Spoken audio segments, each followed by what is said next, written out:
conversación pasada di algunos datos que pueden servirme para comenzar a trabajar el tema de esta conversación. Dije, al referirme a la contribución que han hecho los politólogos norteamericanos al entendimiento de nuestro sistema político, que en los últimos 12 años han publicado estos politólogos 12 libros, Hechos y Derechos, 350, 400 páginas, gran bibliografía, notas al pie de la página, etcétera, etcétera. Dije además que en este lapso de tiempo se habían publicado por lo menos unos 50 artículos eruditos en revistas académicas y que son verdaderas monografías exhaustivas de ciertos puntos concretos de nuestro sistema político. Y dije además que las crónicas y los artículos periodísticos eran en realidad incontables. Todo esto para indicar que el sistema político mexicano ha llamado profundamente la atención en el extranjero.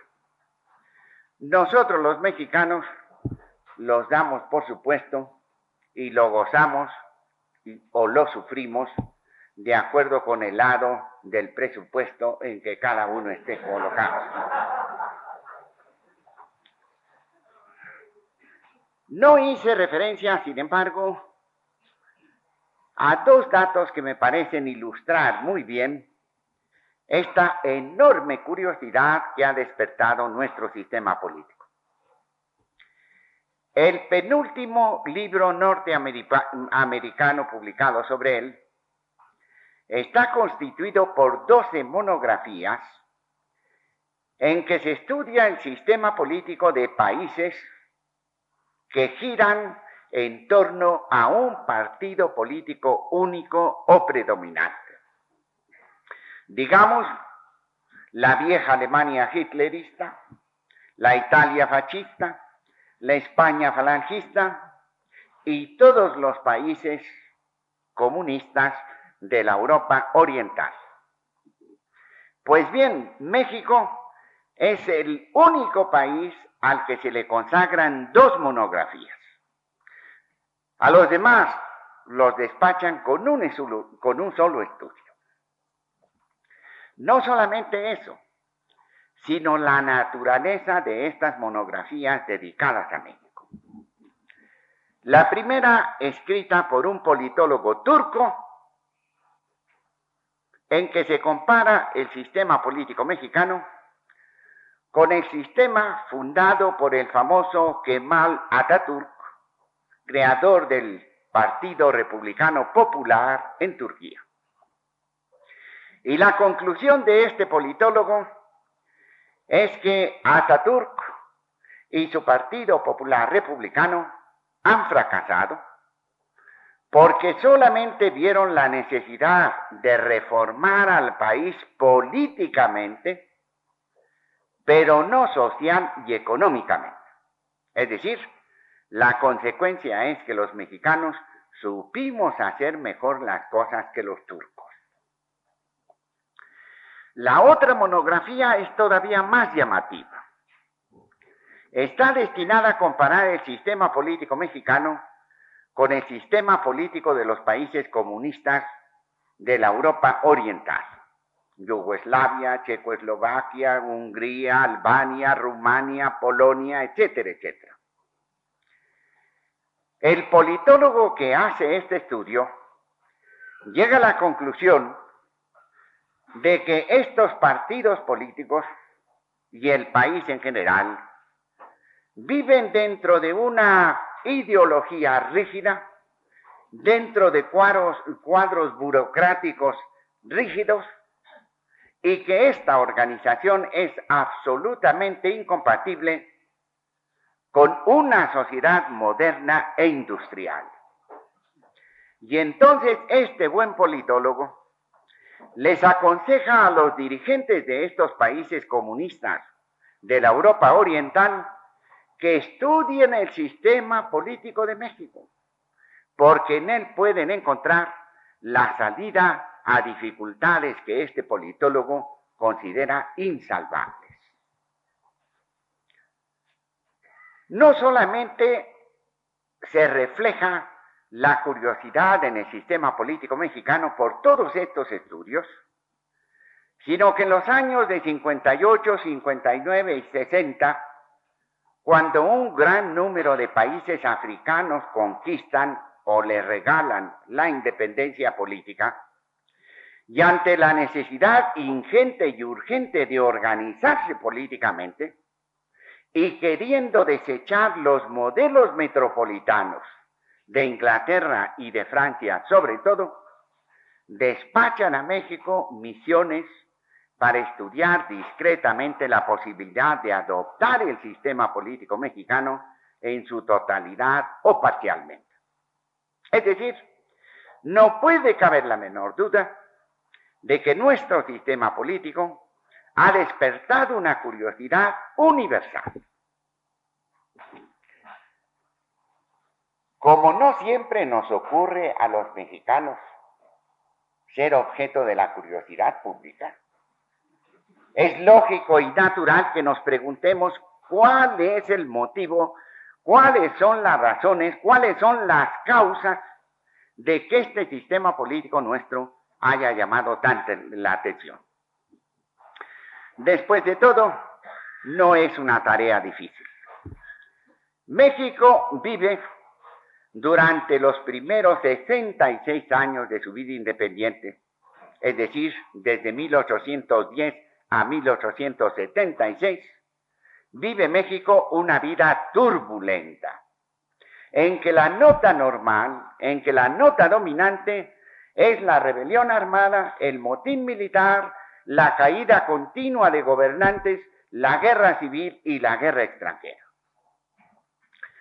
En 1876, Porfirio Díaz comienza a poner orden en este país y se produjo lo que se llamó la paz porfiriana, una paz que dura 33 largos, increíbles años.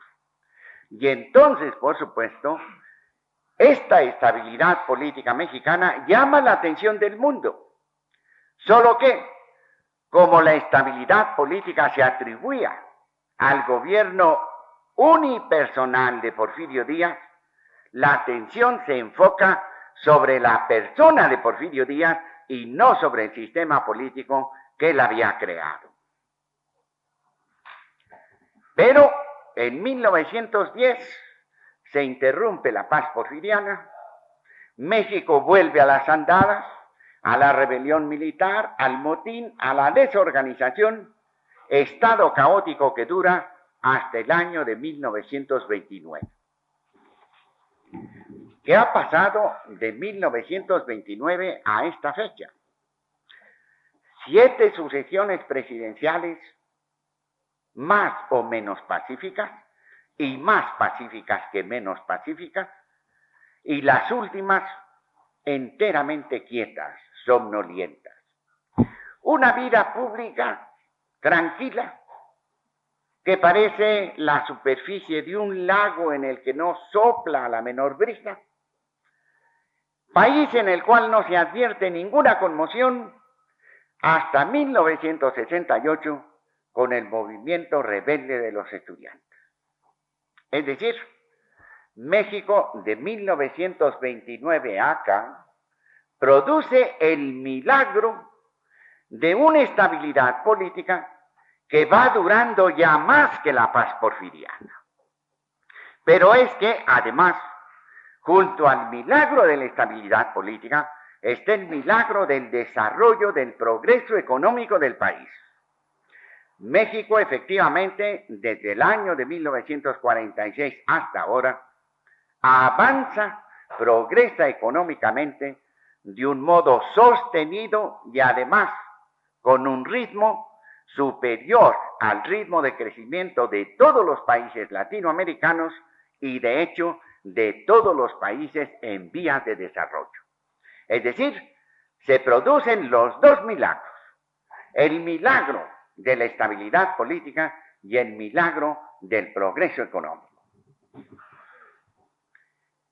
Pero, por si no fuera bastante esto, México ha alcanzado estas dos metas sin acudir a las dos soluciones políticas tradicionales: la dictadura o la democracia a la occidental. Es evidente que México no ha vivido bajo una dictadura ni civil ni militar. Y es además evidente que México tampoco vive en una democracia a la occidental. Es decir, una democracia a la francesa, a la inglesa, a la holandesa o a la norteamericana. Es decir, que México ha alcanzado estos dos milagros de la estabilidad política y del progreso económico acudiendo a una fórmula sui generis, propia, inventada por México. Y esta es la razón principal por la cual el sistema político mexicano ha despertado la enorme curiosidad de todos los extranjeros.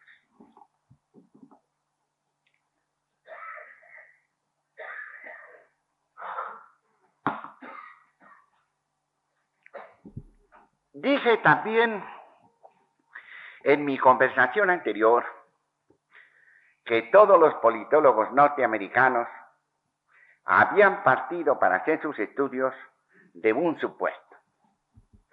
El supuesto es este: que el poder político real, es decir, la capacidad o la fuerza de tomar decisiones y de hacerlas ejecutar, no reside en México en los órganos formales de gobierno que prevé la Constitución. Es decir, en los cuerpos municipales, en los cuerpos legislativos, en el poder judicial, etcétera, etcétera. Sino que el verdadero poder político reside en otras partes. ¿En cuáles? Todos los politólogos están de acuerdo en que el sistema político mexicano, este sistema político sui generis inventado por nosotros, tan novedoso, descansa en dos piezas principales. La primera, un presidente de la República dotado de facultades amplísimas y un partido político oficial, no único, pero sí abrumadoramente predominante. Vamos a comenzar a estudiar ahora esta primera pieza del sistema político mexicano, a saber, un presidente de la República con amplísimas facultades, con un poder casi ilimitado. Y naturalmente tenemos que preguntarnos de dónde proceden estas facultades amplísimas del presidente de la República. ¿Qué origen tiene? ¿Qué fuentes alimentan estas facultades amplísimas del presidente de la República? Desde luego, la ley, la propia Constitución, es una de las fuentes de las que dimanan estas facultades amplísimas del presidente de la República. Porque, en efecto, la Constitución de 1917 creó un régimen presidencialista en el sentido de que el Poder Ejecutivo tiene muchas más facultades que el Poder Legislativo. Este es un fenómeno histórico, curioso, que yo no he sabido resolver, ni nadie por otra parte lo ha resuelto. Los constituyentes de 1856, por el contrario, le rebajaron al jefe del Poder Ejecutivo las facultades y las aumentaron al Poder Legislativo. ¿Por qué? Porque estos constituyentes vivían obsedidos por la historia inmediata anterior a 1856. Una historia que se caracterizaba porque el jefe del Poder Ejecutivo, aun en el supuesto de que hubiera sido electo limpia angelicalmente, acababa por transformarse en un dictador. Y este fenómeno se repitió una y otra vez, de modo que los constituyentes de 56 no hallaron mejor modo que atajar este problema de la generación espontánea del dictador, sino rebajando mucho las facultades del presidente de la República, del jefe del Poder Ejecutivo, y aumentando las facultades del Poder Legislativo. Y los constituyentes de 56 tuvieron una segunda razón para optar por esta solución de dos poderes desequilibrados, el más fuerte, el legislativo, el más débil, el ejecutivo. Fue la convicción que tenían los constituyentes de 56 que la obra de la reforma no había concluido con la Constitución de 57. Que la Constitución de 57 fue una bella transacción entre los liberales puros y los liberales moderados, pero llevándose la tajada de león los liberales moderados.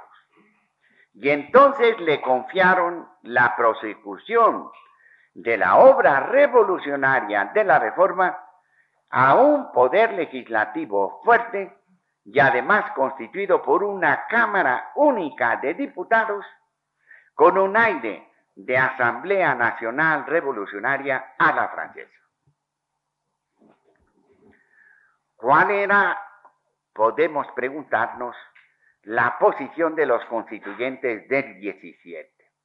Exactamente la misma, o más bien dicho, en una situación peor aún que los constituyentes del 56.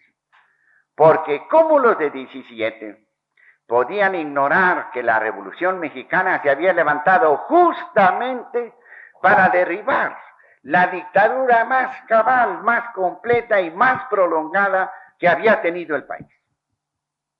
Y en cuanto a la incertidumbre de que la obra revolucionaria se hubiera concluido con la redacción de 17, basta recordar lo que es el artículo 123, que revela la enorme desconfianza de los legisladores revolucionarios en que la obra de la revolución estuviera asegurada.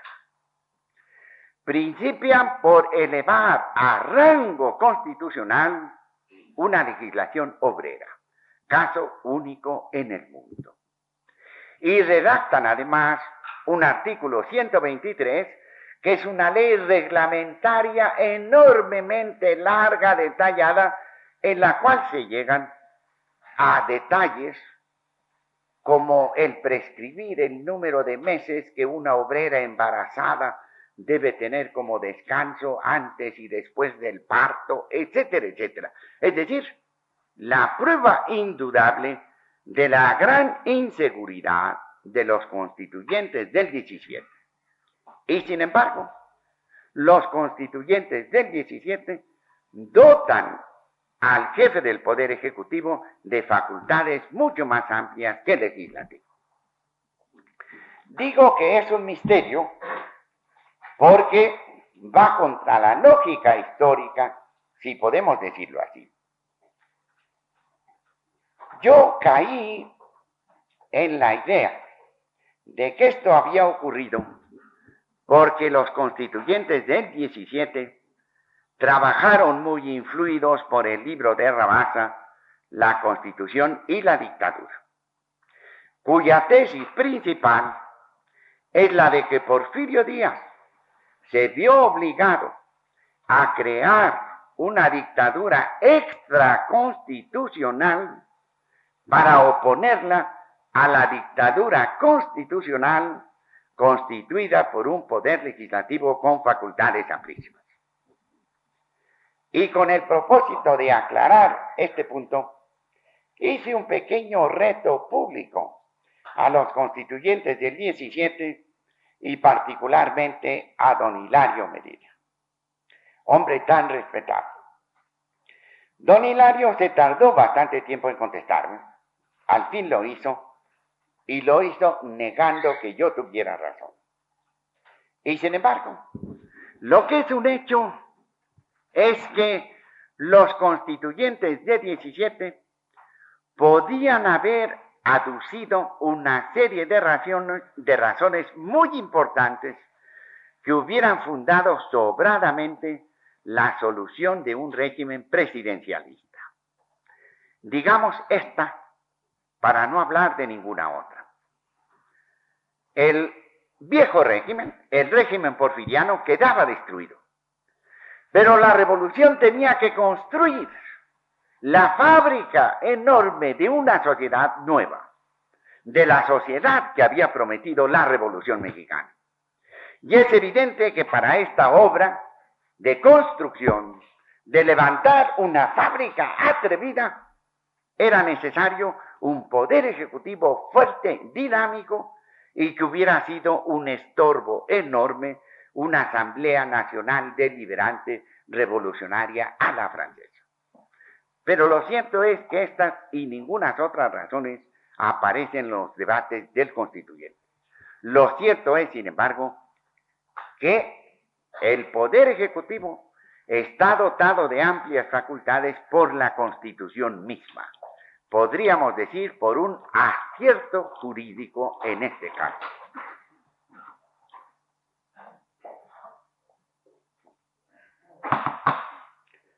Pero parte de estas amplísimas facultades del presidente proceden no del acierto jurídico, sino también del desacierto jurídico.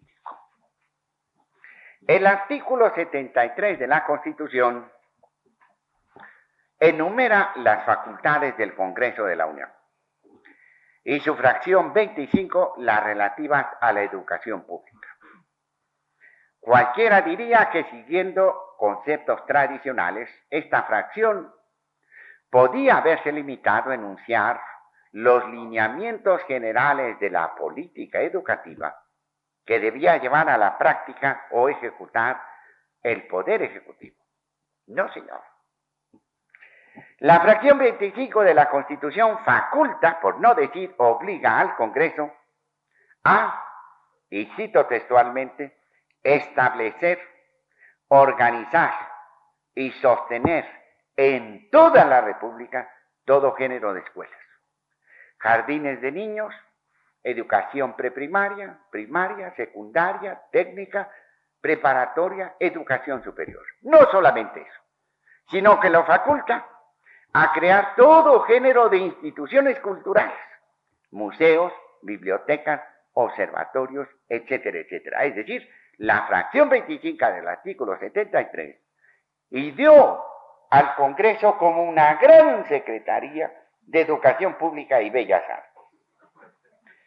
Casi sobra decir que en los 54 años que tiene de vigente la Constitución de 17, el Congreso de la Unión jamás ha creado, ni sostenido, ni dirigido ninguna escuela, ni ningún instituto. Y casi sobra decir también que el Ejecutivo Federal jamás se ha sentido cohibido para moverse a sus anchas en su labor educativa. Y no le consulta al Congreso, sino en el momento de someterle el presupuesto general de egresos, en el cual, por supuesto, está considerado el ramo de educación. De modo que gran parte de las facultades del presidente proceden del desacierto de la ley. Pero además, muchas de estas facultades tienen un origen extralegal. Vendrán las que tienen un origen ilegal, pero por ahora las extralegales.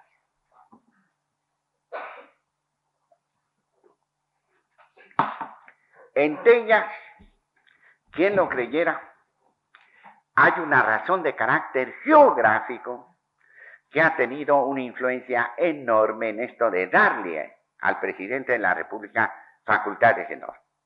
Es la situación geográfica del Distrito Federal asiento de los poderes federales. El Distrito Federal no es ciertamente el centro geográfico del país, que debe andar por allí por Salamanca, en Guanajuato, o una cosa por allí. Pero el Distrito Federal tiene lo que los franceses llaman, respecto de París y de Francia, una situación radial.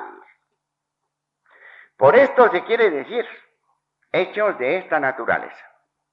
Las mercancías que desembarcan en el puerto de Veracruz y que están destinadas al consumo de los habitantes de Sonora tienen que pasar por fuerza por el Distrito Federal. Y entonces el Distrito Federal, asiento de los poderes federales, se ha ido convirtiendo en la concentración demográfica mayor del país, en la concentración política mayor del país, en la concentración financiera mayor del país, en la concentración cultural mayor del país. Piénsese que el presupuesto del gobierno federal es 22 veces más que todos los presupuestos de los estados de la República.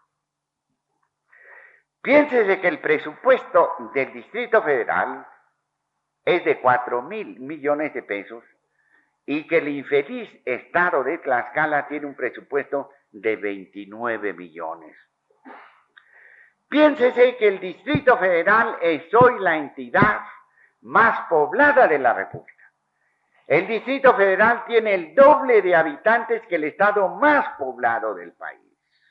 Es decir, el Distrito Federal no solamente ha llegado a ser el corazón del que vive, del que late todo el país, sino un corazón monstruoso del que depende toda la vida del país. Y lógica, naturalmente, siendo el Distrito Federal el asiento de los poderes federales y siendo el presidente de la República el señor que está encima de todos los poderes federales, esta simple razón geográfica le ha dado facultades enormes al presidente de la República. No solamente hay factores de carácter geográfico, como es de suponerse, sino factores de índole económica.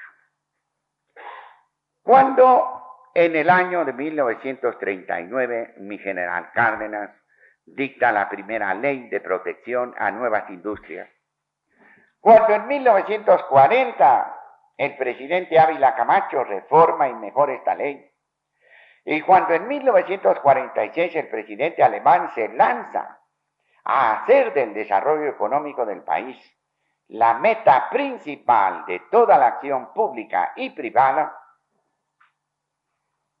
México se endereza por un camino nuevo, por una era nueva, la era de la industrialización. Industrialización que se ha conseguido predominantemente por el conocido procedimiento de la sustitución de importaciones, es decir, impedir la entrada del artículo extranjero para propiciar la fabricación de ese artículo dentro del territorio nacional.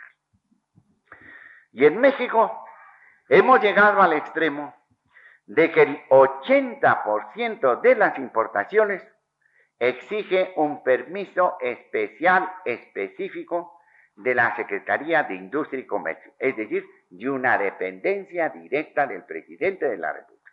En consecuencia, no es exagerado decir que en las manos del presidente está el 80% de toda la vida económica del país. Y hay factores también de carácter social. En los viejos tiempos virreinales, el sacerdocio y la milicia eran los dos focos de atracción mayores de la juventud. Esta situación fue cambiando hasta que durante el régimen del general Díaz fueron sustituidos estos dos focos de atracción por el de la vida pública. De modo que todo joven ambicioso, medianamente ilustrado, resuelto a treparse en la escala social y económica, no tenía otra salida ni otro recurso que la vida pública del país. hacerse funcionario público, ser miembro de los cuerpos legislativos o judiciales, etcétera, etcétera. Llegándose a la situación curiosa durante la época de Díaz, de que los extranjeros eran los únicos que trabajaban y se enriquecían en lo que se llama la iniciativa privada. Y no por las razones habituales de que el extranjero fuera más inteligente que el mexicano, que el extranjero conociera la tecnología que ignoraba el mexicano o que fuera dueño del capital, sino porque por la razón de que el extranjero no podía hacer política y en consecuencia la única manera de abrirse paso en México era trabajar en la iniciativa privada. Hoy debe reconocerse, la situación ha cambiado mucho. De modo que en la actualidad la iniciativa privada le ofrece ciertamente muchas oportunidades de desenvolverse, de prosperar, de ascender en la escala social y económica a los jóvenes ambiciosos. Y sin embargo, México no es todavía una sociedad suficientemente diferenciada para que la vida pública haya dejado de ser el principal atractivo de la gente joven. Y como el director de orquesta de la vida pública toda de México es el presidente de la República, por este solo hecho sus facultades aumentan enormemente.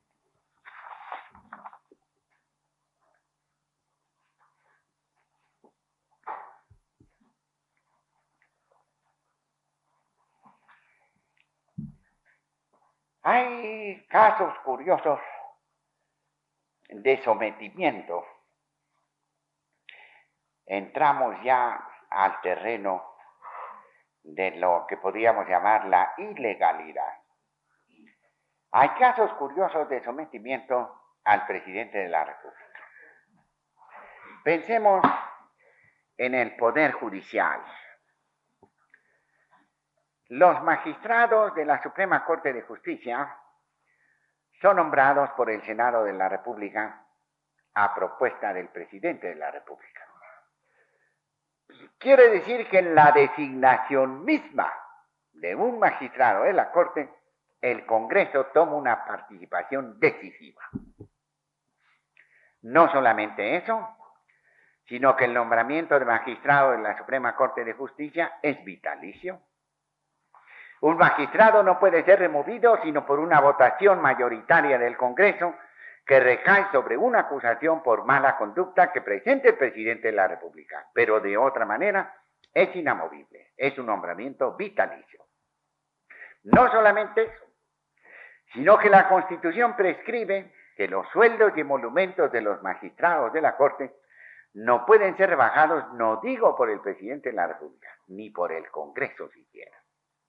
Y añádase que el magistrado de la Corte tiene una pensión de retiro muy importante, sustanciosa, que le permitiría vivir sus 10 o 15 últimos años de vida sin ningún agobio de carácter económico. Es decir, la Constitución misma ha rodeado de garantías al Poder Judicial para que se desenvuelva libremente de toda presión, privada o pública, y entre la pública, por supuesto, la del presidente de la República. Yo tengo para mí que no existe un estudio amplio en el que pudiera uno basar una opinión con cierta seguridad. Pablo González Casanova, nuestro ilustre rector, en su libro de la democracia en México, explora un poco este tema y concluye que la Corte efectivamente se mueve con cierta libertad dentro de su esfera propiamente jurídica. Supongamos que así sea. Lo que es un hecho es que no se mueve con la misma libertad en la esfera política. Piénsese, por ejemplo, en el artículo 98 de la Constitución, que faculta a la Corte para nombrar a un miembro suyo o a un representante ad hoc para que averigüe, dice la Constitución, las violaciones al voto popular. Y piénsese que en una ocasión no muy lejana, un partido oposicionista acudió a la Corte para pedirle que ejerciera esas facultades. Y la Corte, muy elegantemente, desechó la posibilidad de embarcarse en un asunto político porque sabe perfectamente bien que en materia política el interés principal lo tiene el presidente de la República. ¿Y qué diríamos del poder legislativo? Bueno, teóricamente se podría uno explicar la sujeción de los diputados y senadores al presidente de la República porque tanto el presidente como ellos ocupan los puestos que ocupan porque los ha llevado a la victoria electoral un partido político único. Partido que se supone tiene normas, tiene reglas a las cuales debe sujetarse lo mismo el presidente de la República que todos los diputados o senadores. Pero no es esa, por supuesto, la razón de la sujeción del poder legislativo, sino muchas otras razones, entre las cuales a mí me llama mucho la atención esta.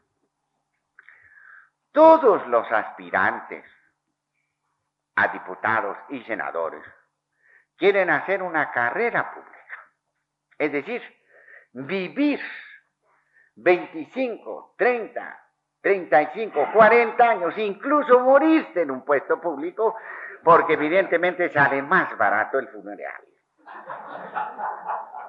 Entonces, como un diputado no puede ser más que 3 años diputado, su carrera pública no depende en absoluto de los ciudadanos de su distrito electoral, sino de los jerarcas del partido y del presidente de la República.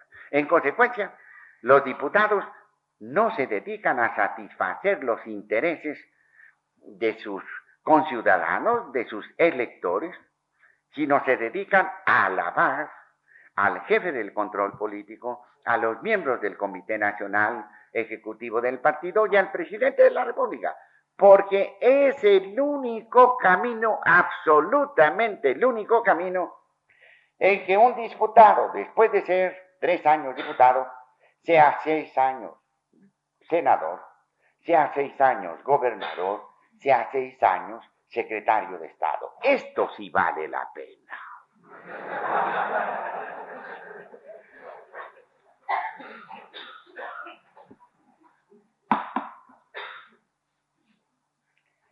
Bueno, el asunto es complicado, porque no solamente estas facultades amplísimas del presidente de la República se alimentan de la ley, del acierto de la ley, del desacierto de la ley, de la ilegalidad de factores geográficos, de factores económicos, de factores sociales, sino de factores psicológicos también.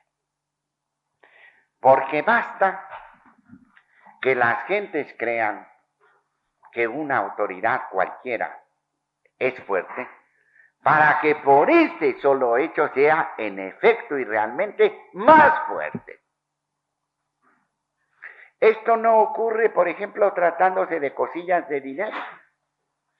Si yo creo que un banquero en México tiene una fortuna personal de 200 millones, cuando en realidad no tiene más que 100, mi estúpida creencia no le aumenta un solo centavo su fortuna personal.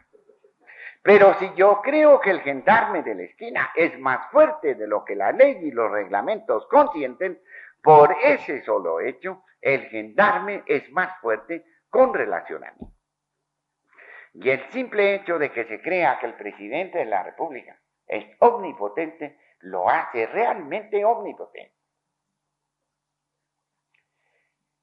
Ya además, y por último, un factor que yo diría de carácter moral.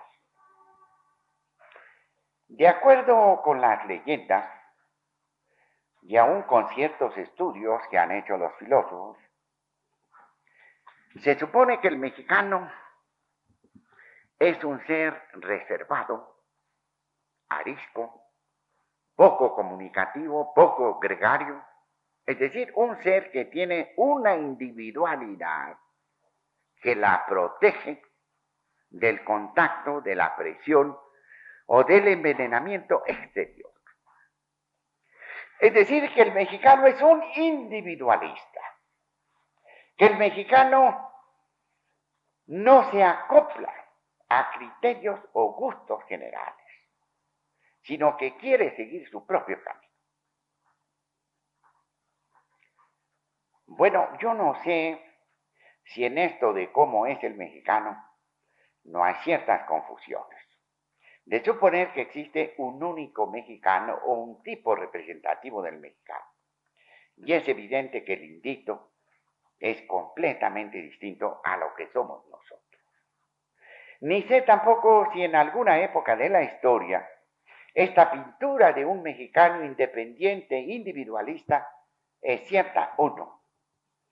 Lo que nosotros podemos observar, lo que hemos podido observar durante los últimos 35 o 40 años, es que el mexicano ha aprendido muy bien la lección, que sabe que es muchísimo más lucrativa la sumisión que la independencia, y en consecuencia ha abdicado de su independencia y se ha vuelto un ser sumiso. Y esto, lógica, naturalmente, aumenta las facultades del presidente de la República.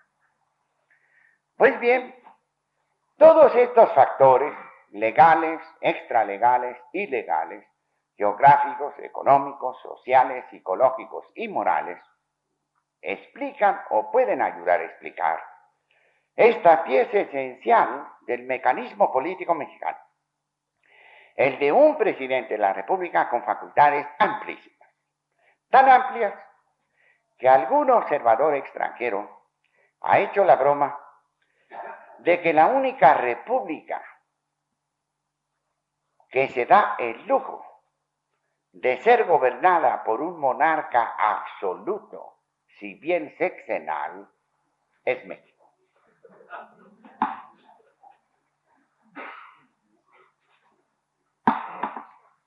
Ahora bien, es muy reciente, de hecho, de estos días puede decirse, una teoría o una idea enteramente opuesta a la que acabo de presentar a ustedes. De acuerdo con esta teoría, justamente porque el presidente de la República ha tenido en el pasado un poder casi omnímodo, se ha creado en torno del presidente de la República un enorme número de grupos de presión o grupos opresores, como a mí me gusta llamarlo, que limitan su poder y que de hecho lo han rebajado hasta el punto de ser más fantástico que real el poder del presidente.